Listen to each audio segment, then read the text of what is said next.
सियावर रामचंद्र जी की जय। देखिए, भगवान रामचंद्र जी वर्षा ऋतु का वर्णन और उसकी वर्षा ऋतु में जो जो चीजें हैं, धरती खेतों हरियाली से भर गई है, कौन से पक्षी उत्पन्न हो रहे, मेढकों की टर्टर कैसे लग रही है, सारी उपमाएं दे दे करके लक्ष्मण जी को बता रहे हैं। और वर्षा ऋतु समाप्त होने के कगार पे है, तो वर्षा ऋतु जब समाप्त होती है तो कांसे के फूल फुलाने लगते हैं। तो उन्होंने कहा, रामचंद्र जी कह रहे हैं, जैसे कांसे के जो घास होती है वो सफेद सफेद फूल उसमें हो जाते हैं, जैसे वर्षा ऋतु अपने बुढ़ापे का संकेत दे रही है। ये सब चीजें उपमाएं उनके मन में रामचंद्र जी की आ रही। उन्होंने हर स्थिति में भगवान राम प्रसन्न हैं और वर्षा ऋतु का आनंद ले रहे हैं और लक्ष्मण को बता रहे हैं। वो कह रहे हैं, लहलाती हुई हरी भरी खेती और वृक्षों से घास फूस से भरी धरती ऐसी शोभा पा रही है जैसे उपकारी पुरुष की संपत्ति शोभा पाती है और बढ़ती है, उसी प्रकार हो गया है।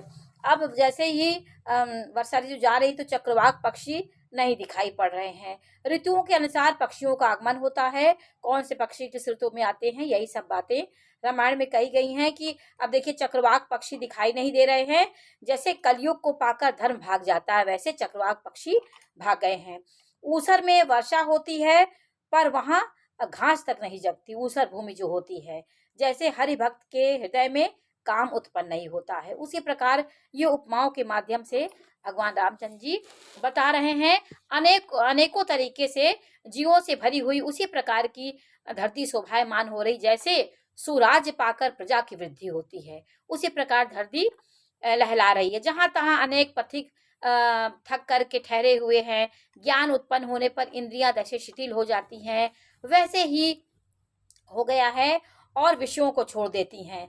कभी वायु चलती है, कभी नहीं चलती है, कभी बादल दिखते हैं, कभी गायब हो जाते हैं। वो उपमा दे रहे हैं कि जैसे कुपुत्र के उत्पन्न होने से कुल के उत्तम धर्म नष्ट हो जाते हैं और श्रेष्ठ आचरण चले जाते हैं, उसी प्रकार बादल कभी उगते हैं, कभी नहीं उगते हैं, कभी इधर उधर छिटक जाते हैं और दिन में घोर अंधकार छा जाता है, कभी सूर्य प्रकट हो जाता है।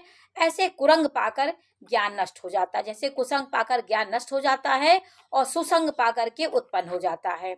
हे लक्ष्मण, देखो वर्षा बीत गई है और परम सुंदर शरद ऋतु आ गई है।